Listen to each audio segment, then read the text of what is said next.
ब्रह्मा विष्णु महेश अजर अमर नहीं है। इनका भी आविर्भाव अर्थात जन्म तथा तिरोभाव अर्थात मृत्यु होती है। प्रमाण के लिए देखिए देवी भागवत महापुराण।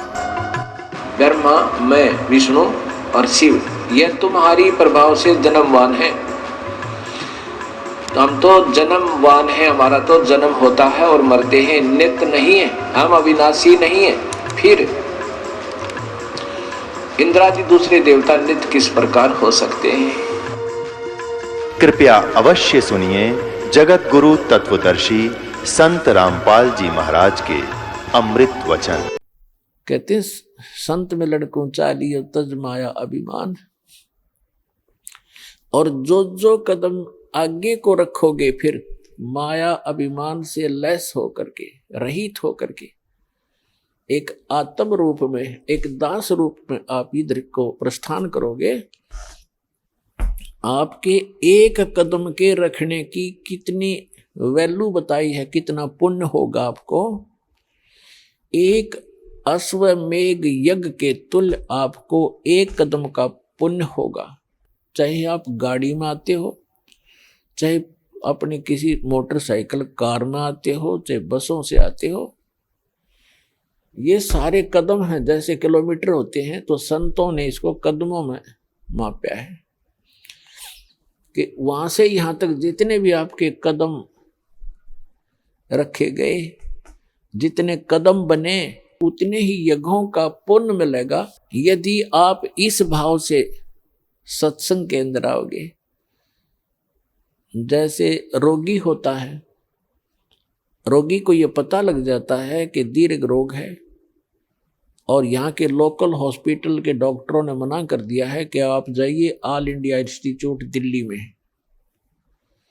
तो वहां जब ये डायरेक्शन मिलकर इंसान जाता है तो वहां चाहे प्रधानमंत्री हो और चाहे कोई फैक्ट्री मालिक हो, कितना उच्च पोस्ट प्राप्त व्यक्ति हो, उस समय उसको अपनी जान दिखाई देती है, अपनी पोस्ट पद दिखाई नहीं देता। डॉक्टर कहता है लेट जाइए, वो तुरंत लेट जाता है। डॉक्टर कहता है ये कपड़े निकाल दीजिए, तुरंत निकाल के रख देता है। उस समय उसके नखरे खत्म हो जाते हैं और तभी वो उपचार प्राप्त करता है। जब तक डॉक्टर के आज्ञा का पालन करता रहे, चाहे कुछ भी कहे वैसे ही, जहां लेटने को कहे वहीं लेटना पड़ेगा, जहां बैठने को कहेगा वह बैठना पड़ेगा, और कहेगा मुंह खोल, सांस तेज ले, वो सारा कुछ करना पड़ेगा। तो तभी वो अपना उपचार करवा पाएगा। तो ठीक इसी प्रकार जब आप सतलोक आश्रम बरवाला की तरफ आवे, संत मिलन को चालिए तज माया अभिमान, और जो जो कदम आगे रखे ओ हे यज्ञ समान, तो आपको इतना पुण्य मिलता है यहाँ आने का। आप क्योंकि संत है नहीं पृथ्वी पर कोई, संत मिलन को चालिए, संत की तरफ चलने मात्र से इतना लाभ है, फिर यहाँ के किक लाभ होगा वो तो गिनती नहीं हो सकती। अब जब तक अभिमान है ये प्राणी उभर नहीं सकता। एक नित्यानंद नाम के संत हुए हैं, वैसे वो ब्राह्मण जाति में जन्मे थे, लगभग 250 वर्ष पूर्व की बात है। उनका घर का नाम था श्री नंदलाल, नंदलाल नाम था उनका। उनके माता पिता बचपन से ही मर गए थे, मृत्यु को प्राप्त हो गए थे। उनका पालन पोषण नाना नानी के घर हुआ था।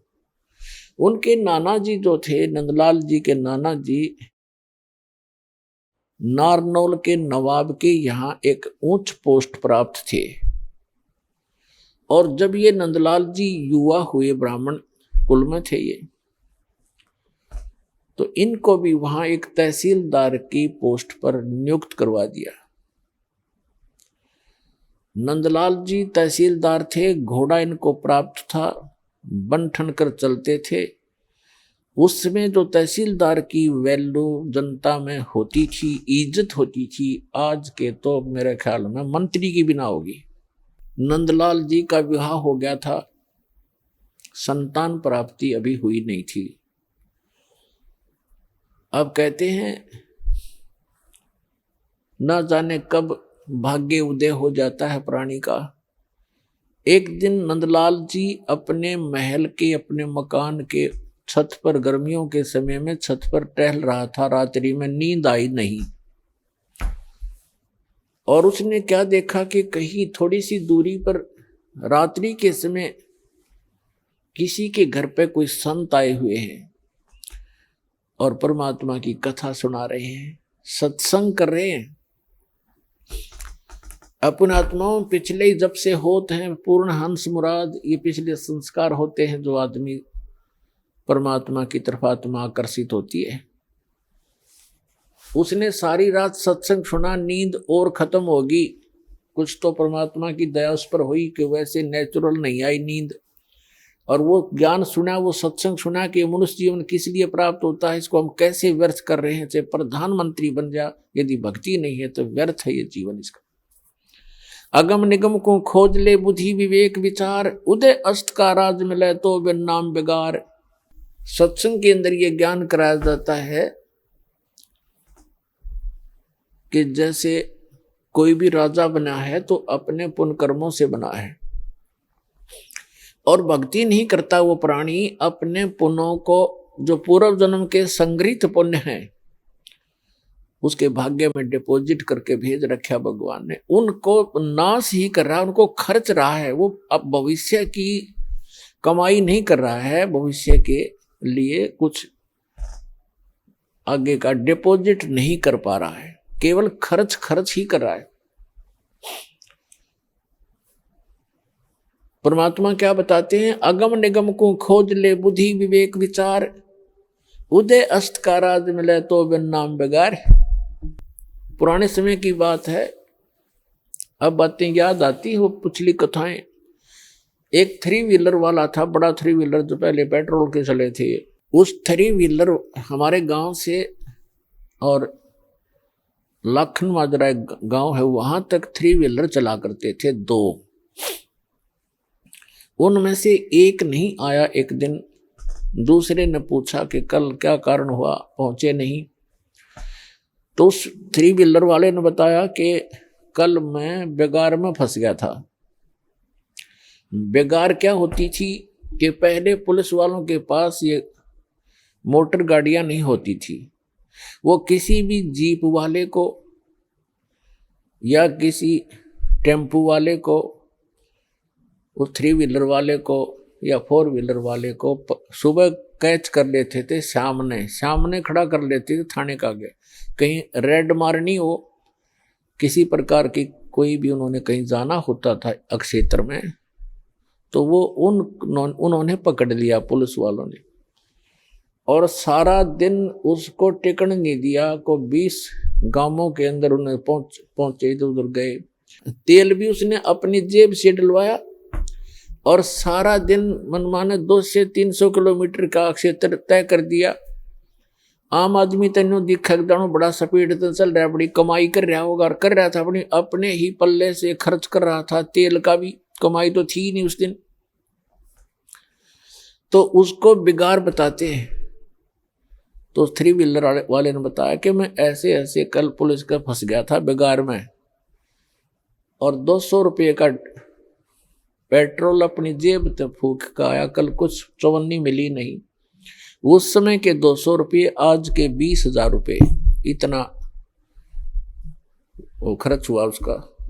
तो पुण्यात्माओं, जो आज कोई भी उच्च पोस्ट प्राप्त है, कोई डॉक्टर है, इंजीनियर है, चीफ इंजीनियर है, IPS है, IAS है, जज लगे हैं, मंत्री हैं, मुख्यमंत्री हैं, प्रधानमंत्री हैं, या MLA MP बने हैं, या अन्य कोई अच्छे व्यावसायिक व्यक्ति हैं, धनी हैं, तो वो क्या करते हैं, जैसे परमात्मा उनके लिए बताता है कि अगम निगम को खोज ले, भविष्य के बारे में कुछ सोच,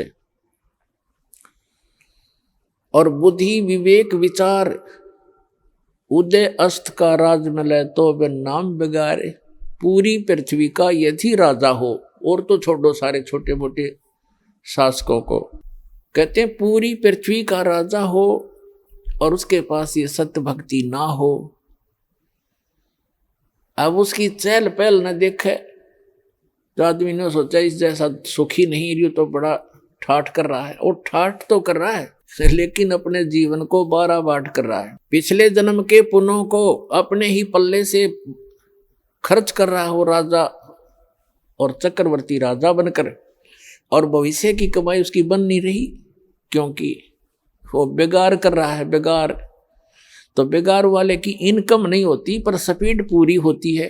एक छोटी सी स्टेट के चीफ मिनिस्टर का शेड्यूल पूछ लो दिन का कितना का होता है। 6 तो मीटिंग अटेंड करेगा, फिर कोई एमएलए भागने को हो रहा है उसकी चिंता में टेंशन में फोन पर फोन करेगा, और फिर इसी व्यवस्था में अपना सारा पूर्व जन्म के पुण्यों को नाश करके और हाथ झाड़ कर चला जाता है।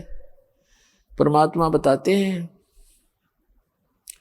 कि क्या मांगू कुछ थिर ना रहाई, और देखत नैन चला जग जाई, 1 लख पूत 1.25 लाख नाती, उस रावण के दीवान बाती। और कहते हैं कहे कबीर अंत की बारी, जैसे हाथ झाड़ कर चला जुआरी। ये प्राणी ऐसे जाता है जो सतभक्ति नहीं करता, केवल इस राजपाट या इस संसार के झूठे ठाठ को ही संग्रहित करने में लगा रहता है। जैसे जुए में हारा हुआ जुआरी हाथ मसलता जाता है, खाली हाथ जाता है, रोता पीटता जाता है। तो परमात्मा कहते हैं कहे कबीर अंत की बारी, जैसे हाथ झाड़ कर चला जुआरी। ऐसे जाओगे सतभक्ति नहीं करते तो। अब नित्यानंद जी अपने मकान की छत के ऊपर ये सब ज्ञान सुनकर विचलित हो गया, इतना प्रभावित हो गया, तड़फ उठी आत्मा कि क्या कर रहा हूं मैं, और करना क्या चाहिए था। कुछ ब्राह्मण घर में जन्म, ब्राह्मण लोग परमात्मा को अवश्य याद करते थे, चाहे गीता के माध्यम से, चाहे श्री कृष्ण जी के रूप में, लेकिन पोस्ट प्राप्त होने के बाद इस जीव में अभिमान हो जाता है। आज से लगभग 250 वर्ष पहले ब्राह्मणों की एक बहुत विशेष रेस्पेक्ट होती थी समाज के अंदर, और ये सर्वोच्च कास्ट मानी जाती थी। इस कारण से भी अभिमान एक ब्राह्मण के घर जन्मे व्यक्ति में स्वाभाविक हो जाता था कि मैं ब्राह्मण घर में जन्मा हूं, ब्राह्मण कुल में जन्म है। दूसरे फिर वो तहसीलदार की पोस्ट। अब ये 2 जबरदस्त बाधा उसके साथ अड़गी।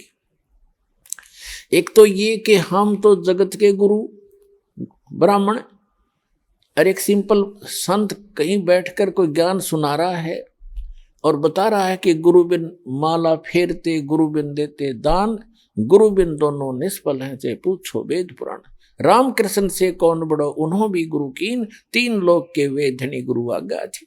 उधर से ये बातें कचोट रही उसको कि गुरु के बिना बात नहीं बने, और उधर से वो कह रहा कि मैं तहसीलदार और ब्राह्मण, और कैसे जाके एक संत के सामने, सिंपल मैन के सामने अपना शीश निवाऊं, जाके कैसे नतमस्तक होऊंगा, नहीं जाऊंगा। फिर वो बातें याद आती है कि कबीर हरि के नाम बिना ये राजा रसब हो, माटी लदे कुमार के, और घास ना नहीं रह कोई। परमात्मा की वो बातें याद आती, सत्संग के वचन के भक्ति नहीं करी तो जीवन नाश हो गया। और गुरु बनाने जाता है तो कुल के लोग क्या कहेंगे, ऊपर से तहसीलदार, और कैसे शीश निवाऊं जाके। अंत में पुण्यों की विजय हुई, पाप की हार हुई। उसके पुण्यों ने प्रभाव डाला, उसको सद्बुद्धि आई कि यहां किसी के घर में संत आएगा तो नाम नहीं लूंगा। उस संत के बारे में जानकारी प्राप्त की कि ये कौन सत्संग कर रहा था, क्या हो रहा था रात्रि में, ये संत कौन है, कहां से आता है।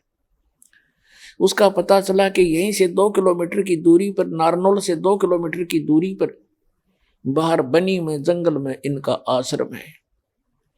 तो नित्यानंद जी ने सोचा कि सुबह सुबह चला जाऊंगा वक्त से, उस समय तक गांव के नगर के लोग कोई नहीं पहुंचे होंगे और किसी को पता नहीं लगेगा कि तहसीलदार और ब्राह्मण किसी का चेला बन गया।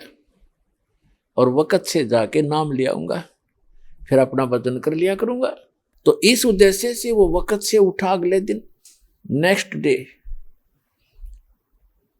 और घोड़े पर सवार हुआ, मुंह अंधेरे वक़्त से पहुंच गया, जा रहा था आश्रम की तरफ। उधर से वही संत, क्योंकि रात्रि के समय तो वो अपना सज धज कर जैसे भी कपड़ा उपड़ा लाल पीला बांध के और गया था। उस समय वो सिंपल एक सफेद धोती लपेट के और सिर के बाल मुंडवा रखे थे, उसने उस तरह फिरवा रखा था संत जी ने। गुमानी दास नाम था, वो विष्णु उपासक वैष्णव पंथ के संत थे। और उस समय ये सोन को सोन गणे मान्या करते ब्राह्मण लोग खास कर। अब वो ये सोचकर चला था कि आज मैं अपने मेरा जीवन सफल करने जा रहा हूं, जैसा कि उसने सत्संग में सारे पहलुओं पर ज्ञान सुना था। आज मैं एक अनमोल काम करने जा रहा हूं अपने जीवन का। और सामने से क्या देखा कि एक कचकोला कति कोरा उस तरह फिरवाया आदमी आवे। तो उसने अपने मन में जोड़ जुगाड़ किया कि देख ये कैसा मनुष्य व्यक्ति सुबह सुबह टकराया, मुझे मूंड मंडवा रखा इसका। क्योंकि मूंड तकरीबन ऐसे मंडवाते थे जिसका कोई मृत्यु हो जाती, उसको अपशकुन मान्या करते। तो फिर उसने सोचा भी वापस तो मुड़ूंगा नहीं, बार बार दाव लगे नहीं। तो उसने अपने ही सोच से क्या सोचा कि चल इस सोन को सोन के अपना कुछ जंतर मंत्र सोचा। उसने क्या सोचा, घोड़े के निकट जब वो व्यक्ति आया, शीश मुंडवा रखा था जिसने, मूंड मुंडा रखे थे, बाल कटवा रखे थे, उस तरह फिरवा रखा था। उसके निकट घोड़ा रोक के और सिर में मारे, ऐसे आंगली टोले मारा, टोले बोला रे नो टोले मारे ने बोला मनु से तने आज जाना था मेरे आगे, मैं तो एक बहुत जरूरी काम में जा रहा था, तू कहाँ मर रहा सामने। अब वो संत उसके मुंह की तरफ देखा कि दिखे था सज्जन आदमी, और यू करे मेरे गिल बकवाद के करे, इसने बता शर्मट टोले मारे मेरा। अब क्या बोला भाई, संतों के साथ तो एक दो रोज खसनिए आया करें जंगल में। वो संत उसकी तरफ देख कर चलता पड़ा। अब वो पहुंच गया डेरे में। वहां एक दो चेले रहते थे, उन्होंने देखा भी कोई अच्छा अफसर आ गया, घोड़े पर तो अफसर का ही आना होता है। वो नीचे उतरा, घोड़ा वृक्ष से बांध कर पूछा कि भी महाराज जी कहाँ हैं। संतों उन भक्तों ने कहा जी आ जाओ बैठो। वहां बिछा दिया जैसा भी बिछोना होता है आश्रम के अंदर। अभी आने वाले हैं, घूमने फिरने, स्नान करके घूम फिर के आएंगे। अच्छा, वो बैठ गया। अब संत जी घूमने गए थे इस साइड से, आगे दूसरी साइड से घूम कर नहा धो के, और वो आकर बैठे, आसन था सामने, और सामने वो बैठा नित्यानंद कति। अब उनकी हुई आंख चार दोनों की। संत ने देखा कि तो घोड़े वाला वो ही है भाई जो मेरा टोले मार के गया था सिर में। अब नित्यानंद जी ने देखा कि तो महात्मा था वही जिसको मैंने रास्ते में छेड़ दिया था। अब नित्यानंद जी की शर्मिंदा हो गया, नीचे न गर्दन होगी, ऊपर न नाड़ करी नहीं, क्योंकि पुण्यात्मा थे। शर्मिंदा घना लज जागे और नीचे गर्दन कर ली नो, और चरणों में गिर गए। तो संत जी कहने लगे कि भाई देखो बच्चों, यदि कोई एक गढ़ा लेने जाता है कुम्हार के घर से, मटका, कुम्हार से गढ़ा लेने जाता है मटका, तो उसको ऐसे टोले मार मार देखता है खरा है खोटा। तो भाई तुमने गुरुजी को टोले मार के परख लिया, कोई बुरी बात नहीं बेटा, ये सही बात है कि नहीं बाजता।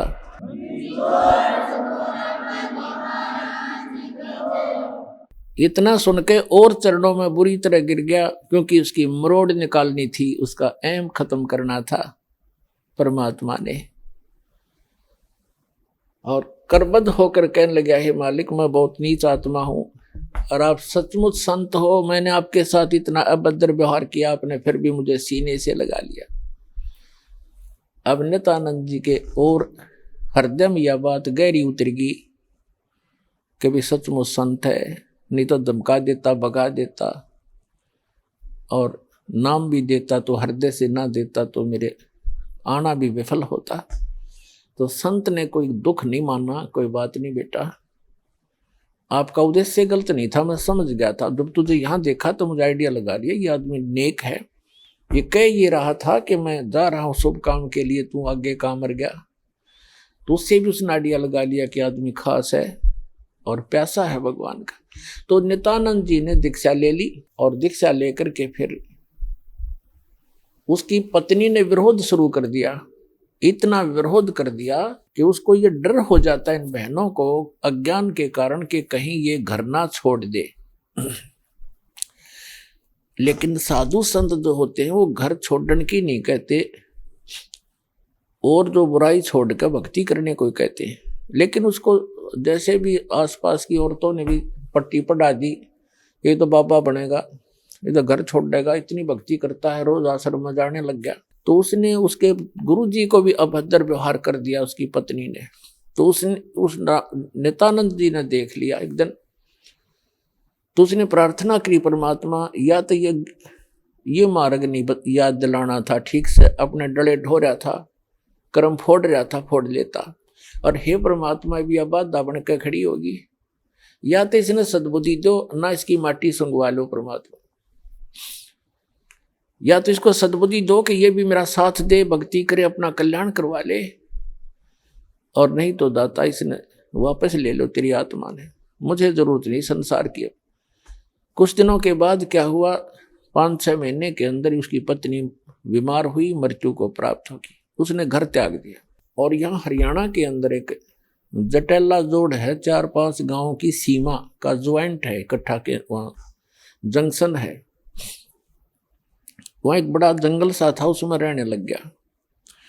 अपने आत्माओं उस समय उस नित्यानंद जी को जब ज्ञान हुआ, उसका नाम नित्यानंद रख दिया उस संत ने, नंदलाल से बदलकर, तब वो नित्यानंद नाम से प्रसिद्ध हुए। तो नित्यानंद जी ने फिर क्या कहा है कि ब्राह्मण कुल में जन्म था, मैं करता बहुत मरोड़, और गुरु गुमानी दास ने दिया कोबद गढ़ तोड़। कि मैं ब्राह्मण कुल में जन्म होने के कारण गणाभिमानी आदमी था, और गुरु गुमानी दास ने, उनके गुमानी दास नाम थे गुरु जी का, कि गुरु गुमानी दास ने यो दिया कोबद गढ़ तोड़। ये कोबद का किला था, मान बढ़ाई अहंकार, और जब तक इसका नाश नहीं होगा इतना भगवान मिला नहीं।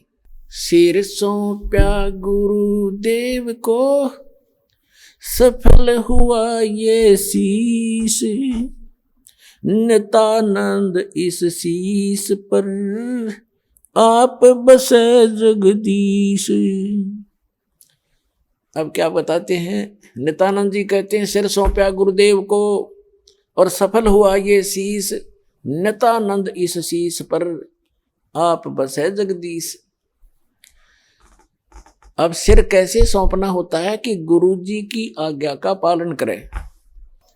आप गुरु पद पर जो होते हैं उनको पता होता है, परमात्मा कहते हैं बहुत प्यारा बालक माँ का। माता को अपना बच्चा बेटा या बेटी बहुत प्रिय होती है।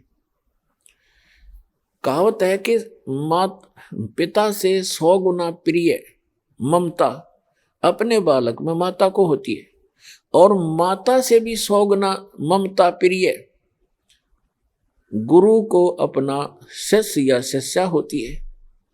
तो अंदाजा लगा लेना कि गुरु जी आपके कितने हितैषी होते हैं। तो गुरु जी की आज्ञा का पालन करें।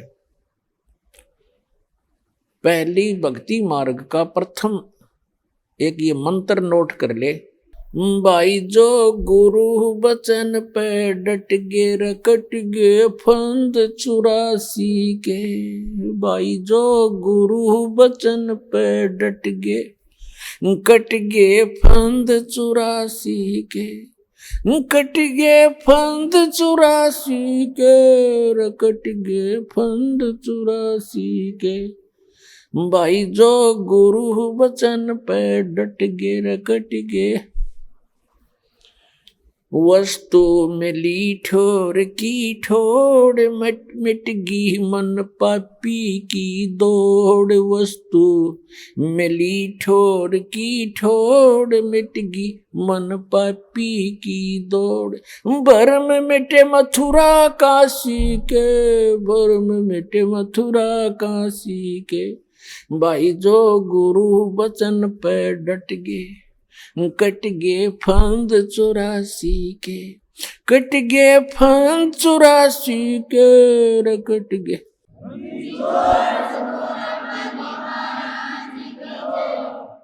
ये एक कवि का बनाया हुआ गान है। इसमें भी बहुत प्रेरणा है कि जो गुरु जी के वचन पर स्थिर हो जाते हैं, गुरु जी की आज्ञा का पालन करते हैं, उनके ये 84 लाख योनियों में दुख पाने के ये संकट समाप्त हो जाते हैं।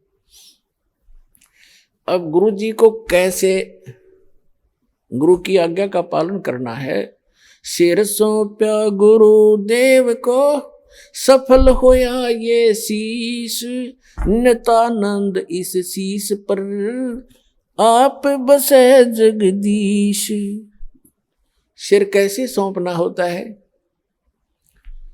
सिर काटना नहीं, गुरु जी के आज्ञा का पालन करना ही सिर सौंपना होता। एक गुरु जी थे, उनके 4-5 शिष्य थे, आश्रम में रहते थे। रोज ही प्रतिदिन शिक्षा यही दी जाती है। प्रत्येक गुरु जो होते हैं ये 5-4 फार्मूले पक्के सिखाता है चेलों को, और ये ही कारगर होते हैं। अब जैसे कोई भी भांग बोता है खेत में, तो वो भी खेत को संवारने के तरीके सारे बता देगा, लेकिन बीज गलत है तो वो सारे तरीके गलत हो गए। बोना था गेहूं, बीजना था गेहूं, बो दिए भांग। ये तो बाद में बताऊंगा, लेकिन जो प्रसंग चल रहा है उसी को आगे बढ़ाते हैं। एक गुरुजी थे और वो अपने शिष्यों को शिक्षा देते ही रहते हैं, जैसे प्रतिदिन सत्संग के माध्यम से या वैसे भी टिप्पणी करते हैं, बैठते हैं जब बच्चे, अच्छी शिक्षा देते हैं। एक दिन गुरुजी ने कहा कि देखो भाई, जो गुरुजी की आज्ञा पालन नहीं करते बच्चों, वो कभी सफल नहीं होते, उनको घोर पाप लगता है, उनकी भक्ति नाश हो जाती है। सब शिष्य बैठे हैं, गुरुजी आसन पर बैठे हैं, वो वहां बैठे बैठे सुन रहे हैं। जी गुरुजी बिल्कुल सही है। तो गुरुजी ने कहा कि मेरा एक आदेश है कि तुम मेरे सिर में अपने 5-5 जूते मारो।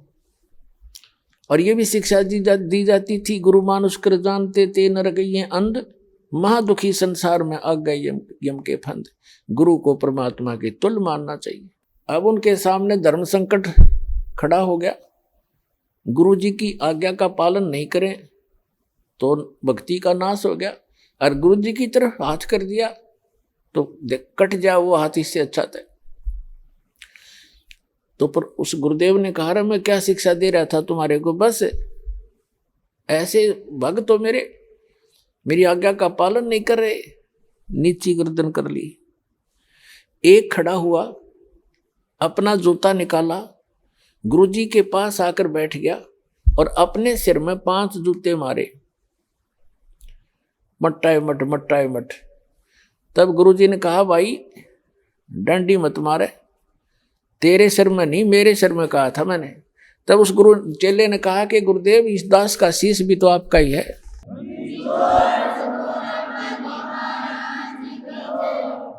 क्या इसको आप दूसरा मानते हैं? तो यहां गुरुजी बोल नहीं सके। तो वो यही चाहते थे कि इनको कितना विवेक है। तो पुण्यात्माओं, इस भक्ति मार्ग के अंदर गुरु जी का मुख्य अभिनय होता है, और शिष्य का भी उसके साथ साथ पैरेलल इतना ही सूरवीरता से उसमें चलना होता है, तभी सफलता मिलती है। अब उसके बारे में आपको बताते हैं, गुरु की जी के साथ कैसे रहे, कैसे बोले, कैसे बतलावे, कैसा व्यवहार करे निष्कपट भाव से। दंडवतम गोविंद गुरु बंधु अविजन सोए, पहले वे प्रणाम तिन नमो जो आगे होए। गुरु को कीजय दंडवतम कोटि कोटि प्रणाम, कीट न जाने भृंग को, यूं गुरु कर ले आप समान। गुरु गोविंद कर जानियो रहियो शब्द समाए, मिले तो दंडवत बंदगी नहीं पल पल ध्यान लगावे।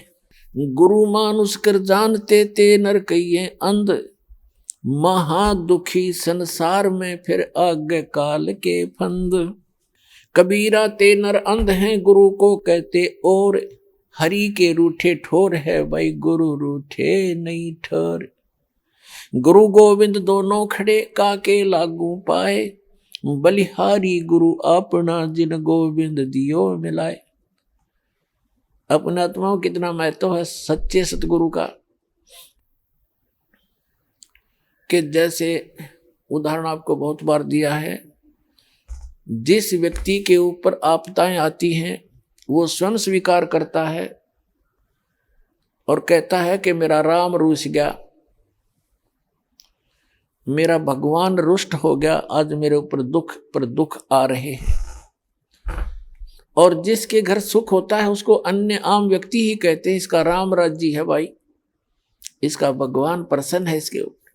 तो पुण्यात्माओं, पुण्यों से सुख होता है, पाप कर्मों से दुख होता है। जिनके पुण्य रूपी राम समाप्त हो, पुण्य समाप्त हो गए तो उनका राम रूठ गया, उनका भगवान रुष्ट हो गया, उन पर दुख प्रारंभ हो गए।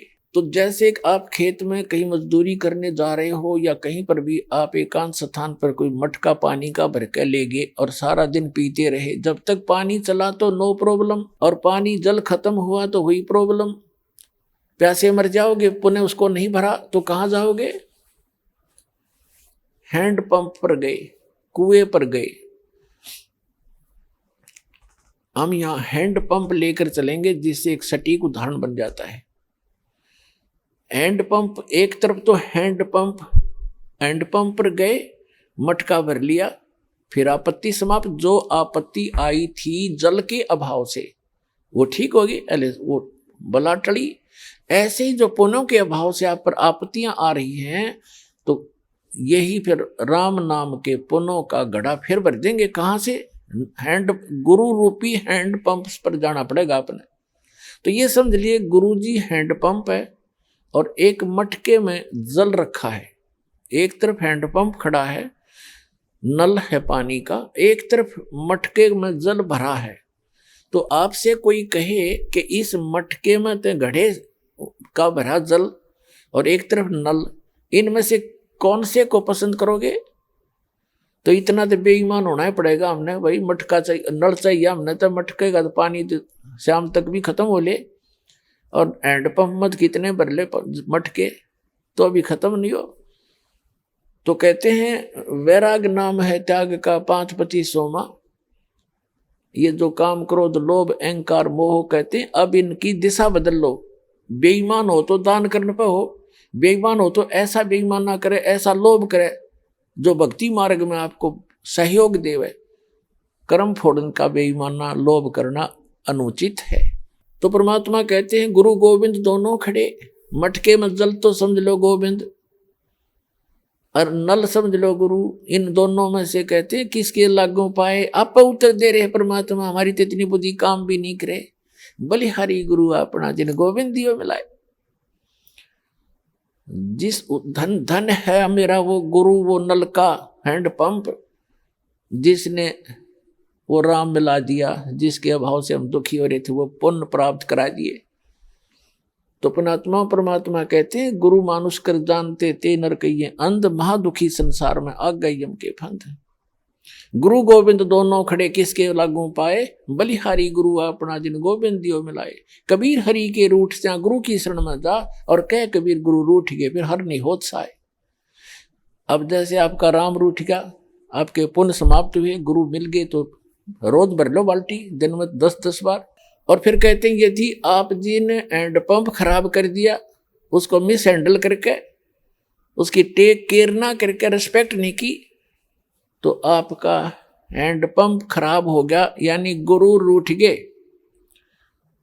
फिर आपको वो सुविधा बंद हो जाएंगी मिलनी जो आपको हैंड पंप से मिलनी थी। तो यहाँ कहते हैं कबीर हरि के रूठ त्या गुरु की शरण में जा, कह कबीर गुरु रूठ गए तो हर नहीं होत साय। अब फिर क्या बताते हैं, गुरु से ज्ञान जो लीजिए शीश दीजिए दान, भौतिक भोंदू बह गए राख जीव अभिमान। भौतिक भोंदुक बह गए राख जीव अभिमान। जैसे नित्यानंद जी कहते हैं, ब्राह्मण कुल में जन्म था, मैं करता बहुत मरोड़, और गुरु गुमानी दास ने दिया कुबद गढ़ तोड़। तो सत्संग के हथौड़ों से, इस वचनों के हथौड़ों से हमारे अंदर जो गंध जमा पड़ा है या अभिमान का है, तो उसको तोड़ दिया जाता है सत्संग की चोट मार मार के। अब क्या अभिमान इस प्राणी का, अब चाहे कितना टीरी का खा पाक रहा हो, 1 मिनट में अधरंग मार जा, बांगा मुंह हो जा, माखी लकड़र बड़े लाल पड़े टपके उस अपलातून के। क्या अभिमान इस मट्टी का, अपना पीछा छुटावे, कर्म बनावे, विनम्र होकर सत्संग में आवे। और कबीर साहब कहते हैं, ऐसी वाणी बोलिए मन का आपा खोए, और उनको शीतल करे आप भी शीतल होए। तो इसके लिए अपने अभिमान को त्याग कर दो। आप बात करोगे, देखना सामने वाला आत्मा कैसे गदगद हो जाएगी। तो एक भक्त के बोलने का, उसके चलने और बैठने का, उसके नजर और देखने का तरीका नॉर्मल होता है, और तभी वो भक्त कहता है। एक वैसे बकवादियों की तरह चल रहा है, बकवादियों की तरह चश्मे लाओ और नो टेढ़ा देखे, वो तो ढेढ़ आदमी है, भक्ति करता है चाहे ना करता है। तो सत्संग के अंदर आकर के सत्संगी कहला करके, भक्त कहला करके, उसमें भक्त वाले गुण स्वाभाविक बन जाने चाहिए, तो सत्संग से उनका ज्ञान होता है। तो क्या बताते हैं, गुरु से ज्ञान जो लीजिए शीश दीजिए दान, और भौतिक भोंदू बह गए राख जीव अभिमान। गुरु समान दाता नहीं, याचक से समान, और 3 लोक की संपदा सो गुरु दीनी दान। फिर क्या बताते हैं कि कबीर तन मन दिया तो भला किया, सिर का दासी भार, और जय कभू ये कह दिया कि मैंने दे दिया तो बहुत सहेगा मार। परमात्मा यहाँ तक कहते हैं, जैसे क्योंकि इस काल ने तो आपका भक्ति नाश कराना है, और आपने परमात्मा के इस ज्ञान से अपना इसको सुरक्षित रखना है। परमात्मा कहते हैं कि जैसे माता गर्भ को रख यत्न बना, और ठेस लगे तो छन हो तेरी ऐसे भक्ति जा।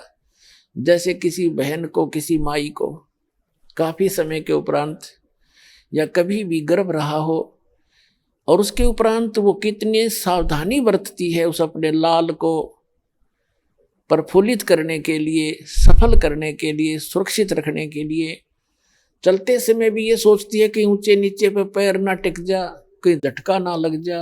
रात्रि के समय, सोते समय भी जब करवट बदलती है तब भी बहुत उदड़ कर पड़ती है, कहीं मेरे बालक का ठेस तो नहीं लगी। तो परमात्मा कहते हैं कि जैसे माता गर्भ को और रख यत्न बना, ठेस लगे तो छन होए तेरी ऐसे भक्ति जा। जरा सा भी कोई झटका लग गया तो तेरी भक्ति ऐसे नाश हो जाएगी जैसे उस माई का गर्भपात हो जाए। उसको कितना कष्ट होता है, कितना रोती है उस समय को कि कैसे बात बिगड़गी। तो परमात्मा याद दिलाते हैं, जैसे माता गर्भ को रख यत्न बना, ठेस लगे तो छिन्न हो जा, क्षीण हो जाता है, तेरी ऐसे भक्ति नसावे। तो क्या बताते हैं कि कोई भी किसी को तो सेवा का भी मान हो जाएगा, और किसी को धन का, किसी को और किसी दान का। तो पुण्यात्मा परमात्मा कहते हैं कोई भी प्रकार का यदि आप में अभिमान हुआ है तो आपका भक्ति नाशक बन गया। तन मन दिया तो भला किया, सिर का दासी भार, और जय कभी ये कह दिया कि मैंने इतना दान कर दिया तो बहुत सह सिर मार। वो भक्त, वो दान तो नष्ट हो ही हो गया और भक्ति हीन भी हो गया। तो कैसे? पुण्यात्मा, जब तक आप जी को ये अध्यात्म ज्ञान नहीं होगा तब तक आप सफल नहीं हो सकते। इसलिए दास का उद्देश्य रहता है कि आपको मैक्सिमम अध्यात्म ज्ञान से परिचित कराऊं, मर्यादाओं से परिचित कराऊं। और तभी आप सफल होगे, मार नहीं खाओगे। जैसे नए नए भक्त आते हैं, वो क्या कहते हैं, जैसे उनको दान धर्म करने के लिए प्रेरित किया जाता है जो उनके हित में होता है। पुण्यात्माओं, एक पुराने समय में जब हमारे पूर्वजों के पुण्य अच्छे होते थे, जब कभी कोई वर्षा ना होती थी, गांव के लोग इकट्ठे होते थे और एक सामूहिक भंडारा करते थे, कलेक्शन करके सब तय, और मीठे चौड़ बनाया करते और आप बना के आप खाया करते, बैठ कर भगवान तरस कराया करते, न्यों क्या करते, धर्म कर दिया, राम बरसेगा, और वो वर्षा हो जाया करती थी। अपने आत्माओं, एक मीठे चौड़ों तो जो वर्षा हो जाया करती है, तो यहाँ तो अमृत बरसा देगा भगवान। कितना गजब का भंडारा हो रहा है।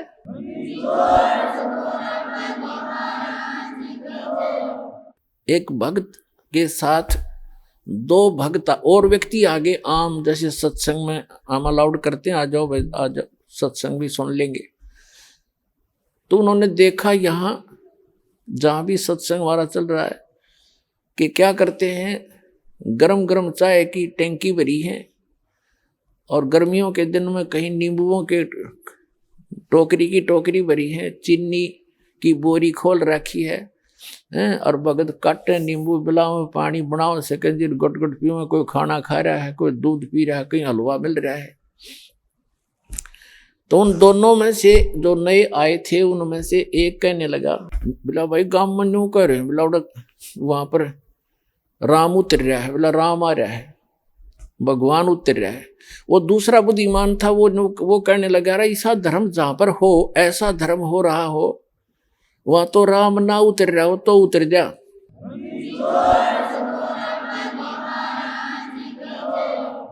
ऐसा धर्म यहां देखा मैंने, जो पुण्य यहां हो रहा है, कितने भंडारे चल रहे हैं, कोई चवन्नी तक कोई लेता नहीं, कितना खाओ कितना पियो कैसे।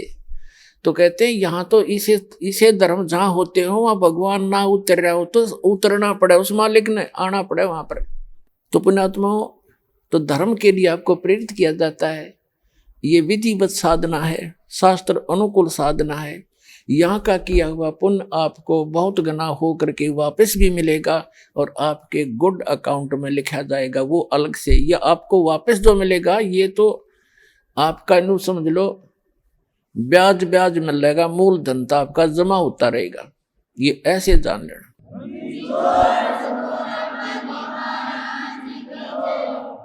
तो जैसे हम दान धर्म के लिए प्रेरित करते हैं, और इस दान से ही आपको कहते, धर्म तो दसके नहीं दसके तीनों लोक, और खैर आए तुम्हें खैर है कि तुम पोख, धर्म का नाश नहीं होता। पुण्यात्माओं, एक दिन ये तीनों लोकों का भी नाश होगा, लेकिन आपका किया हुआ पुण्य वो कभी नाश नहीं होगा, आपके साथ सदा बना रहेगा। कहते धर्म तो धसके नहीं, धसके माने धर्म का नाश नहीं होता, ते धसके तीनों लोग, और खैरायत में खैर है। खैरायत माने दान करण में ही आपकी खैर है, सुरक्षा है। और कीजिए आत्म पोख। अब यहाँ कोई भी भक्त आता है, खाना खाने नहीं आता, वो तो परमात्मा की महिमा सुनने आता है।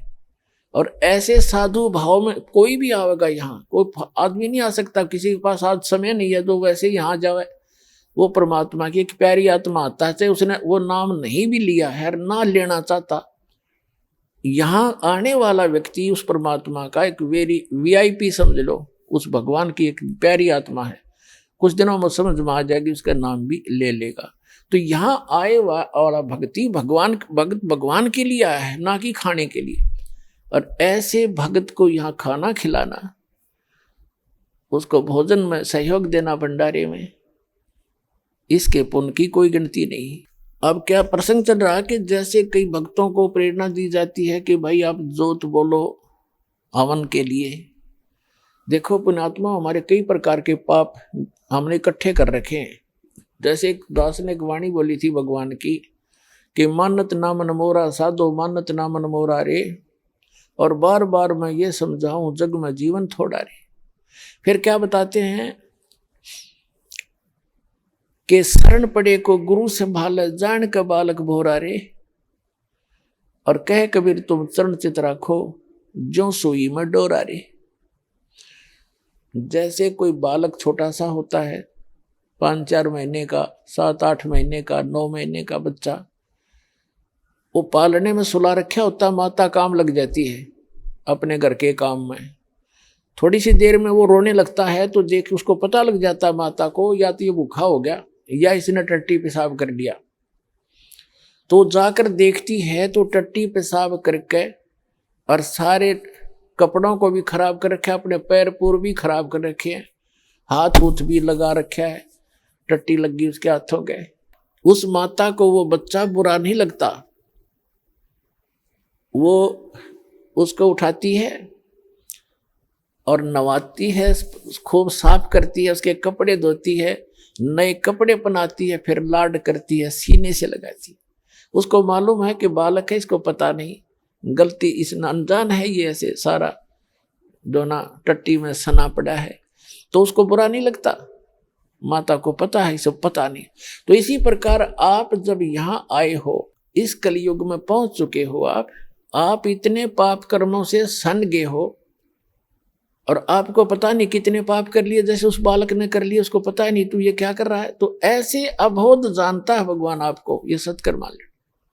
आइए अब हम उन श्रद्धालुओं के अनुभव जानते हैं जो जगत गुरु तत्वदर्शी संत रामपाल जी महाराज जी से दीक्षा प्राप्त कर चुके हैं तथा उनके द्वारा बताए गए भक्ति मार्ग पर चल रहे हैं। नमस्कार सर। नमस्कार सर, क्या नाम है आपका? मेरा नाम अमित कुमार खलखो।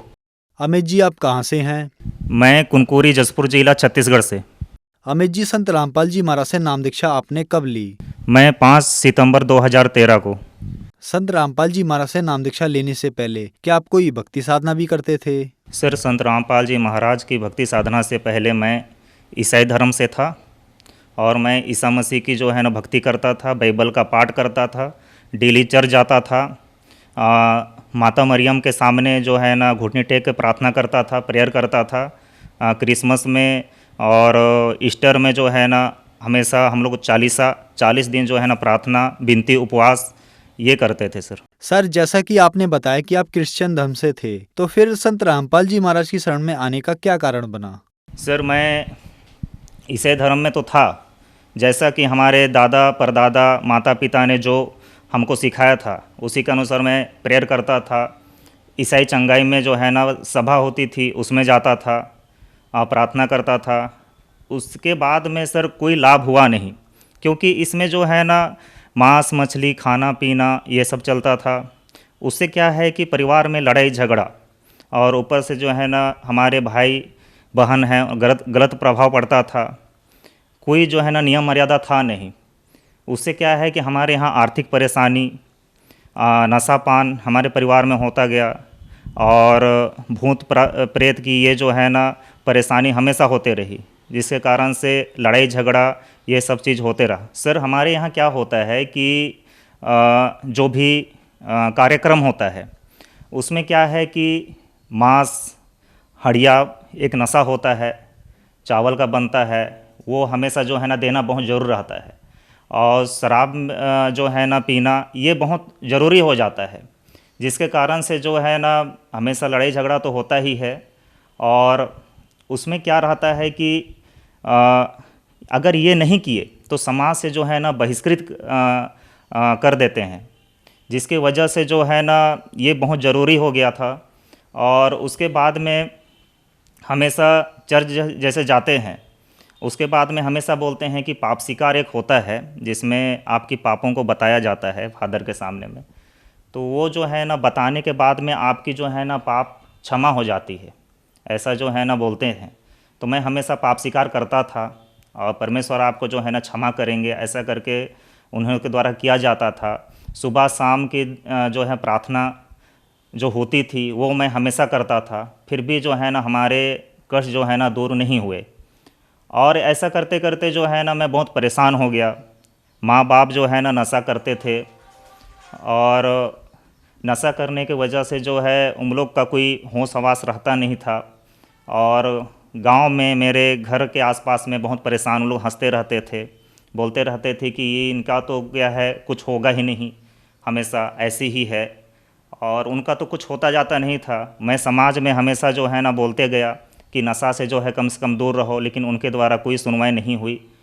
फादर में के पास में गया, उनसे अर्ज़ की कि फादर हम तो जो है ना, हमको तो पढ़े मिशन में स्कूल में पढ़ाए लिखाए, हमेशा जो है ना अच्छी शिक्षा दिए, समाज में कैसे जो है ना जीना है उसके बारे में आप लोग बताए, परंतु जो है ना आप लोग तो समाज में तो ऐसा बदतर हो गया है कि हमको तो शराब बनाना पड़ेगा, मांस खाना पड़ेगा, और ऐसी स्थिति में हम जो है ना कैसे करें, कैसे जो है ना आगे बढ़ें। हमको तो फिर तो वही मांस बनवाने के लिए सिखाइए, शराब पीने के लिए सिखाइए, फिर हमारा तो स्थिति वैसे बदतर हो जाएगा। जो पहले थे हमारे दादा परदादा थे उनको आपने उठाया, इसके बावजूद भी जो है ना हमारी शिक्षा का क्या मतलब। समाज में बोला तो भी कोई सुनवाई नहीं हुई। बोले कि आप अभी जो है ना यंग हो, आप क्या जानते हो समाज के बारे में, आपको जो है ना रहना है तो इसी के अनुसार चलना पड़ेगा, नहीं तो आपको समाज से बहिष्कृत किया जाएगा। इसके लिए जो है ना मैं थक करके मैं परेशान हो गया। अब क्या करे, मैं यहाँ वहाँ गया वैद्य के यहाँ, है ना, उन लोग कुछ डमरू बनाए, है ना, वो भूत प्रेत साधना ये सब चीज़ करके नारियल वगैरह सब टांग देते थे, परंतु फिर भी से कुछ निराकरण नहीं हुआ। और उसके बाद में मैंने जो है ना एक जगह ये बताई कि राछापूड़ी में, वहाँ पे आप गुरु बनाओगे, उनके मंत्र का जो है ना साधना करेंगे, तब जो है ना आपको लाभ मिलेगी। तो मैं वो भी किया। मैं गुरु से तो जो है ना मैं ले लिया, नाम दे दिया। अब उसके बाद में क्या हुआ कि उसी का जो है ना मैं करता था, चर्च भी जाता था, कुछ नहीं, ये नाम का जाप करो और जहाँ चर्च जाना है जाओ, कोई मतलब नहीं है। ये करते करते भी जो है ना भूत प्रेत तो नहीं हुई, पर स्थिति जस की तैसे हो गई, नशा छूटा नहीं। और अंत में जो है ना मैं परेशान हो करके यहाँ वहाँ भटकते भटकते जो है ना मैं हार करके अंत में जो है ना मैं संत रामपाल जी महाराज की शरण में गया एक भगत के माध्यम से। सर मैं सतलोक आश्रम बरवाला गया और संत रामपाल जी महाराज से मैंने नाम उपदेश लिया। सर, संत रामपाल जी महाराज से नाम दीक्षा लेने के बाद आपको क्या लाभ मिले? सर बहुत लाभ मिले। जैसे मैं नाम उपदेश लिया, घर में आया और उनके द्वारा जो है ना मैंने भक्ति साधना किया। सर साल भर नहीं हुआ था, मतलब 2-3 महीना से ही मेरे अंदर तो जो है ना लाभ हुआ ही हुआ। मेरे पूरा परिवार जो है ना पूरा बदल गया सर। और भूत प्रेत की जो बाधा थी वो जो है ना नहीं होने लगी। आर्थिक स्थिति से सुधर गया। जैसे माता पिता शराब पीते थे, वो जो है ना शराब उनका जो है ना छूट गया। और मेरा भाई भी जो है ना शराब पीता था, पढ़ाई लिखाई उनका जो है ना बिल्कुल नहीं था, और गुटखा शराब सिगरेट ये सब पीता था, वो जो है ना छूट गए। और उसके बाद में मेरी बहन है ना पढ़ाई तो कर ली थी, पर उनको कोई जॉब मिल नहीं रहा था। उसके बाद में उन्होंने जसपुर में हमारे ज़िले में उनको जो है ना जॉब मिल गया। तो लाभ तो सर बहुत हुए। और हमारी जो आर्थिक स्थिति बहुत परेशानी थी, हमको हमारा जो है ना घर का खर्चा भी नहीं चल पाता था। उसके बाद में सब चीज़ ठीक हो गया। घर में जो है ना 4 व्हीलर आ गए। उसके बाद में मोटरसाइकिल भी आ गए। तो लाभ तो सर ऐसे बहुत सारे हुए। अभी तो मैं जितना बताऊं उतना कम है। सर भूत प्रेत बाधा जब मैं और मेरी बहन हॉस्टल में थे, मिशन स्कूल में हम लोग पढ़ते थे, तो अचानक से जो है सर प्रेत आ जाते थे। और उसके बाद में जो है ना आँख एकदम खड़ा हो जाता था और मुझे कुछ होश हवास नहीं रहता था। उसके बाद में मैं जो है ना बोलते रहता था कि मुझे एक औरत देख रही है सफ़ेद सफ़ेद सी। उसके बाद में मुझे बाहर जाना है, और उसके बाद में मुझे मांस खाना है, और मुझे आगे जा कर के किसी को जो है ना मारने का मन कर रहा है, बलि देने का मन कर रहा है। इस टाइप से जो है ना प्रेत बाधा हमेशा जो है मुझे परेशान करती थी। तो ऐसा जो है ना प्रेत बाधा हमेशा बीच बीच में अटैक होने की वजह से मेरे माता पिता हॉस्टल से जो है ना मुझे निकाल दिए। निकालने के बाद में मुझे घर ले गए। घर में वैद्य लोगों के से जो है ना मुझे उनसे पूजा पाठ करवाए, फिर भी मुझे जो है ना कोई शांति जो है ना नहीं मिली। अंत में जो है ना थक हार करके मुझे चांपा के एक भगत जी मिले। उन्होंने संत रामपाल जी महाराज के बारे में बताया। मुझे ज़्यादा उस समय तो ज्ञान मैंने नहीं सुना था, सिर्फ जो है ना मुझे ठीक होना था, स्वस्थ होना था। मैंने चले गया बिना ज्ञान सोचे समझे क्या है कैसा है, मुझे सिर्फ जो है ना ठीक होना है। तो फिर मैंने जो है ना ये सब चीज़ सुन करके मैंने जो है सतलोक आश्रम बरवाला वहाँ पे मुझे लेके गए और वहाँ पे गुरुजी से नाम दीक्षा लेने के बाद में मैं ठीक हुआ सर।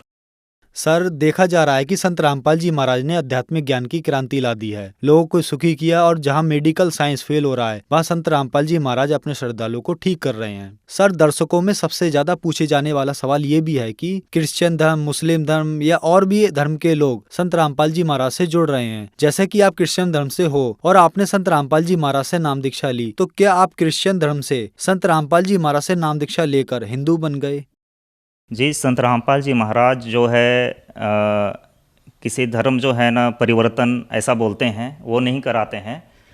संत रामपाल जी महाराज ये बोलते हैं कि जीव हमारी जाति है, मानव धर्म हमारा, हिंदू मुस्लिम सिख ईसाई धर्म नहीं कोई न्यारा। मतलब सर ये है कि संत रामपाल जी महाराज जो हमारे सदग्रंथ है उन्हीं के अनुसार भक्ति विधि जो है और सच्चा जो विधि है उसके अनुसार जो है वो साधना बताते हैं। सर जैसे कि संत रामपाल जी महाराज ने बताया कि परमात्मा वो पिता जो है साकार है, जबकि बाइबल में जो है ना साकार है, लेकिन लोग जो है कहते हैं कि परमात्मा वो पिता वो जो है ना निराकार है। जबकि बाइबल में लिखा हुआ है जिसने 6 दिन में सृष्टि की रचना की, 7वें दिन जो है विश्राम किया, वो परमेश्वर आकाश में जो है ना विराजमान है। और जबकि जो है ना यहाँ पे इन लोग जो है ना निराकार बता देते हैं। तो ये सर बिल्कुल जो है गलत है और उनके अनुसार जो है ना बिल्कुल मान ही नहीं रहे हैं। जबकि उसमें ये भी लिखा हुआ है कि वो जो है ना पृथ्वी में बिजली के द्वारा जो है ना तेज़ गति से जो है ना आते हैं और यहाँ पे लोगों को जो है ना उपदेश करते हैं, ये भी बाइबल में लिखा हुआ है। लेकिन लोग जो है ना इस चीज़ को बोलते हैं कि वो जो है ना निराकार है, वो साकार रूप में बिल्कुल यहाँ पे नहीं आ सकता है, उसकी जो है ना स्तुति करो। और संत रामपाल जी महाराज जो है ना किसी की जो है धर्म परिवर्तन नहीं कराते हैं, ना ही वो जो है ना हिंदू बनाते हैं। वो जो है ना बाइबल में और जो भी संत ग्रंथों में है उसके अनुसार जो है ना वहाँ की जो है उसको सच्चाई को दिखाते हैं और उसी के अनुसार भक्ति साधना बताते हैं। सर, संत रामपाल जी महाराज से नाम दीक्षा लेने के बाद आपको बहुत सारे लाभ प्राप्त हुए। जैसे कि आपने बताया कि आप क्रिश्चियन धर्म से हैं, तो उन लोगों के लिए आप क्या कहना चाहेंगे? मैं उन लोगों को ये कहना चाहता हूँ कि आप संत रामपाल जी महाराज के भी चैनल में जो सत्संग आती है उसको देखें, और जो जीने की राह पुस्तक है जिसमें कैसे जीना है, कैसे भक्ति करना है, उसको जो है ना आप पढ़िए। और पढ़ने के बाद में अपने संत ग्रंथों को खुद देख कर देखिए, उसको पढ़े, होली बुक्स को, बाइबल को, और जितने भी ईसाई धर्म से जो बुक हैं, धार्मिक पुस्तक हैं, उसको पढ़िए और उसको मिलाइए। और उसको मिलाने के बाद में आप जो बताया गया है उसके अनुसार भक्ति कीजिए। सर, संत रामपाल जी महाराज से नाम दीक्षा कैसे ली जा सकती है? संत रामपाल जी महाराज का विभिन्न चैनलों पे जो सत्संग आता है उसमें जो पीली पट्टी आती है उसमें फ़ोन करके आप जो है नाम दीक्षा ले सकते हैं। धन्यवाद जी। धन्यवाद।